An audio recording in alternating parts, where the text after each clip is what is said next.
제7장.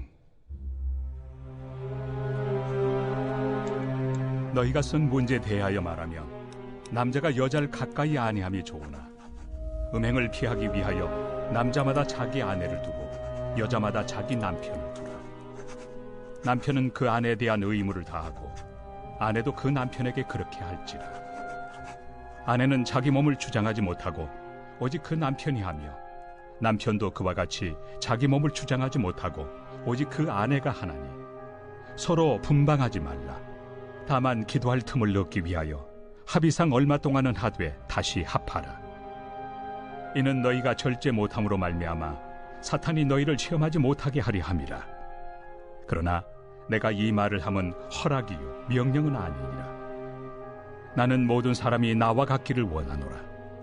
그러나 각각 하나님께 받은 자기의 은사가 있으니 이 사람은 이러하고 저 사람은 저러하니라. 내가 결혼하지 아니한 자들과 과부들에게 이르노니 나와 같이 그냥 지내는 것이 좋으니라. 만일 절제할 수 없거든 결혼하라. 정욕이 불같이 타는 것보다 결혼하는 것이 나으니라. 결혼한 자들에게 내가 명하노니 명하는 자는 내가 아니요 주시라. 여자는 남편에게서 갈라서지 말고 만일 갈라섰으면 그대로 지내든지 다시 그 남편과 화합하든지 하라. 남편도 아내를 버리지 말라. 그 나머지 사람들에게 내가 말하노니 이는 주의 명령이 아니라. 만일 어떤 형제에게 믿지 아니하는 아내가 있어 남편과 함께 살기를 좋아하거든 그를 버리지 말며, 어떤 여자에게 믿지 아니하는 남편이 있어 아내와 함께 살기를 좋아하거든 그 남편을 버리지 말라. 믿지 아니하는 남편이 아내로 말미암아 거룩하게 되고 믿지 아니하는 아내가 남편으로 말미암아 거룩하게 되나니 그렇지 아니하면 너희 자녀도 깨끗하지 못하니라. 그러나 이제 거룩하니라. 혹 믿지 아니하는 자가 갈리거든 갈리게 하라. 형제나 자매나 이런 일에 구애될 것이 없느니라. 그러나 하나님은 화평 중에서 너희를 부르셨느니라. 아내 된 자여 내가 남편을 구원할는지 어찌 알 수 있으며 남편 된 자여 내가 내 아내를 구원할는지 어찌 알 수 있으리요. 오직 주께서 각 사람에게 나누어 주신 대로 하나님이 각 사람을 부르신 그대로 행하라. 내가 모든 교회에서 이와 같이 명하노라. 할례자로서 부르심을 받은 자가 있느냐 무할례자가 되지 말며, 무할례자로 부르심을 받은 자가 있느냐 할례를 받지 말라. 할례 받는 것도 아무것도 아니요 할례 받지 아니하는 것도 아무것도 아니로되 오직 하나님의 계명을 지킬 따름이니라.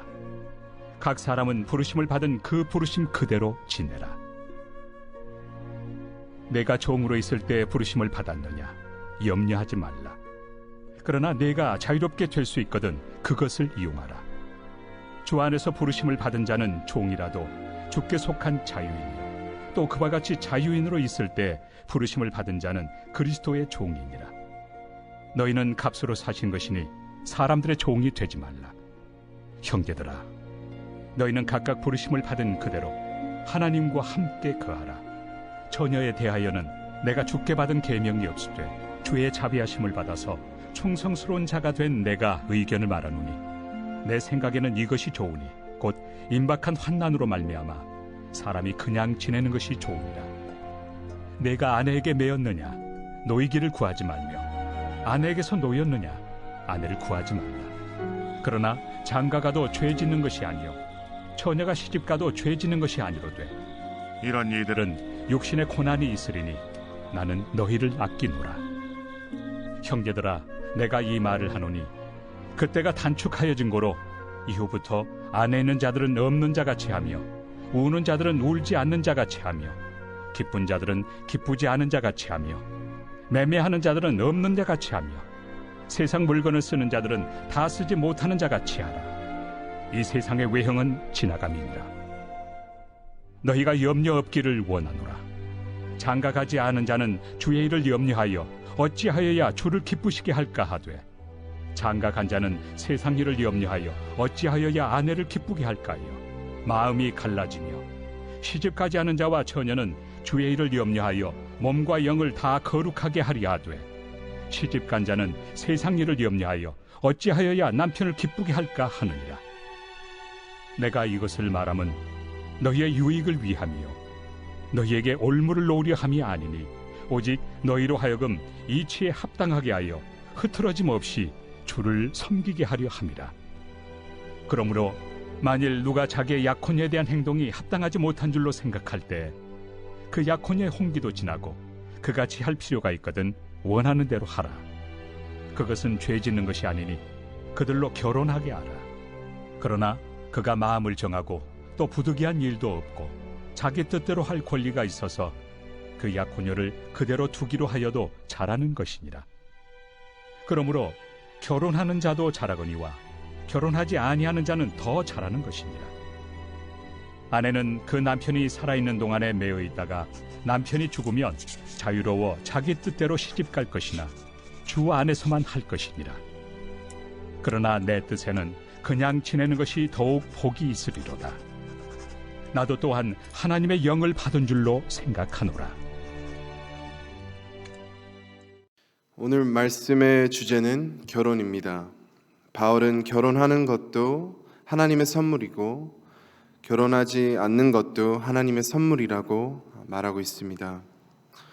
많은 경우에 사람은 자기가 없는 것을 꿈꾸며 상상해 봅니다. 결혼한 사람은 이렇게 상상할 때가 있을 수 있습니다. 이 사람이랑 괜히 결혼했나? 이 사람이 나랑 맞는 사람 아닌 것 같은데 차라리 혼자가 나을 뻔하지 않았나? 저 사람이랑 결혼했으면 얼마나 좋았을까? 이런 상상들을 할 수 있습니다. 그리고 미혼자는 이렇게 상상할 때가 있습니다. 결혼만 할 수 있다면 나는 너무 행복할 텐데 저 사람이랑 결혼하면 나는 바랄 게 없는데 나는 혼자여서 너무 외롭고 견디기가 힘들다.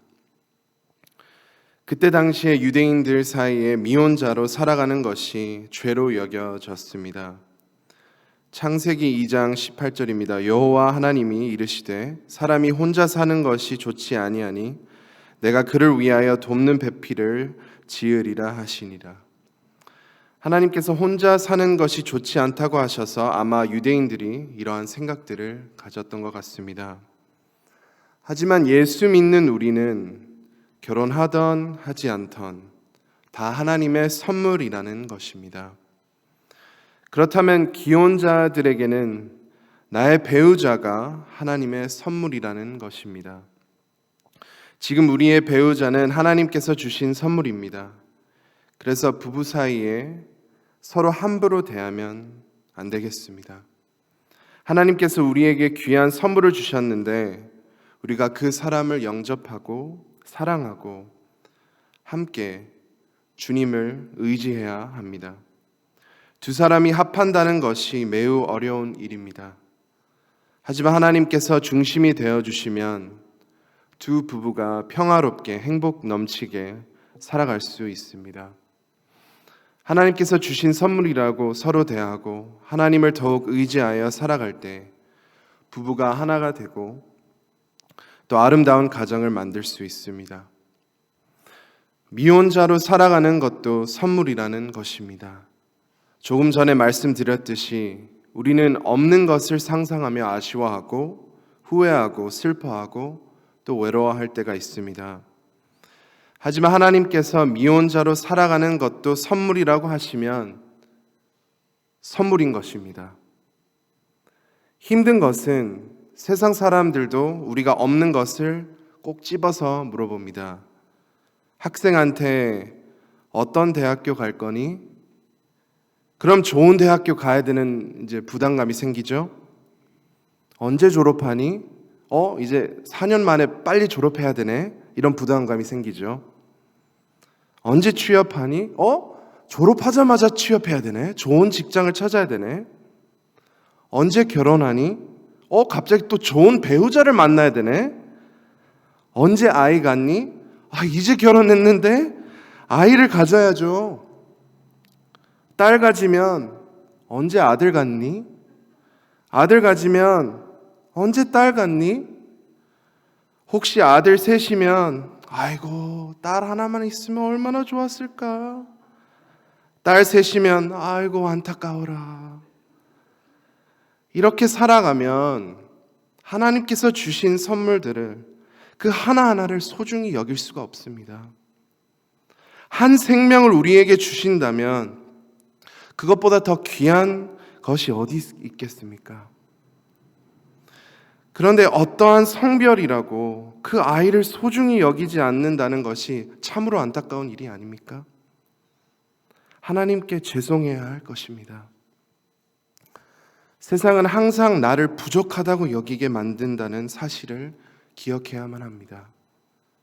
그리고 또 기억해야 하는 것은 하나님은 지금 내 모습 이대로 얼마나 사랑하시는지를 그걸 꼭 기억해야 하십니다. 내 삶의 단 한 가지도 바꾸지 않아도 하나님 눈에는 내 모습 이대로가 너무 귀하고 소중한 것입니다. 또한 시편 23편 말씀 있죠. 여호와는 나의 목자시니 내게 부족함이 없으리로다. 우리가 주님 만나기 전에는 정말 불안한 삶을 살았습니다. 무언가를 계속 성취해야만 내 가치를 느끼고 사람들의 기대치를 충족하기 위해 사는 삶을 살았습니다. 하지만 우리 안에 항상 공허함과 불안함이 있었죠. 그러나 예수님 믿고 난 후에 예수님께서 우리의 영혼을 만족시키십니다. 우리는 부족함이 전혀 없는 것이죠. 그래서 혼자이든 부부이든 우리 인생은 하나님께서 주신 선물입니다. 또한 32절 말씀에 보시면 미혼자는 주의 일을 염려하여 어찌하여야 주를 기쁘시게 할까 고민한다고 말합니다. 배우자가 있고 아이를 키우면 당연히 그들을 마음 다해 사랑하며 섬겨야 합니다.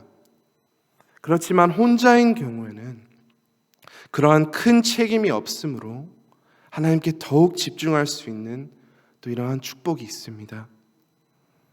내가 꿈꾸던 상황에 살고 있지 않아도 하나님께서 나의 만족이 되어주신 것 하나만으로도 우리는 감사하게 충분합니다. 하나님께서 하루하루 우리와 동행해 주시고 우리의 몸과 마음을 지켜주신다는 것 자체도 얼마나 큰 선물입니까? 거기에 하나님께서 주신 다른 너무 많은 은혜들을 생각하면 우리는 복을 많이 받은 것입니다. 그러므로 어떤 상황이든 하나님께 감사하며 살아가시기를 간절히 소망합니다. 17절 말씀, 오직 주께서 각 사람에게 나눠주신 대로 하나님이 각 사람을 부르신 그대로 행하라. 내가 모든 교회에 이와 같이 명하노라. 우리가 어떤 상황이든 하나님 위에 살 수 있습니다. 하나님께서 그렇게 살아가기를 원하십니다. 우리가 기혼자이든 미혼자이든 이혼자이든 홀아버지이시든 홀어머니이시든 재혼자이든 하나님과 함께 동행하며 하나님을 위해 살 수 있습니다. 다른 사람이 더 좋은 상황에 살고 있다는 생각하지 마시고 하나님께서 이 자리로 부르신 그대로 살아가는 것이 중요하다는 사실입니다. 마지막으로 7장 말씀에 이혼의 문제가 언급됩니다.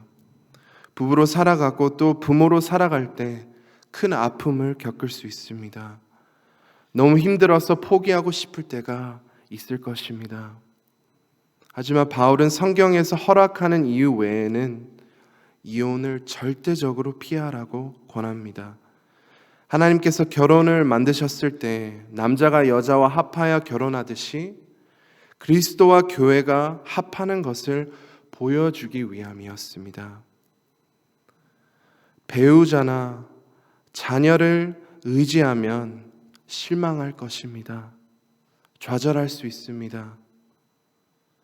하지만 완전하신 우리의 참 신랑 되신 예수님을 바라보며 그의 희생과 사랑을 본받아 살아갈 때 하나님께서 우리 가정을 지켜주실 것입니다.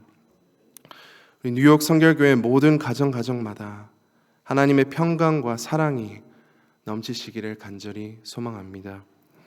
이 시간 함께 말씀을 붙잡고 기도하겠습니다.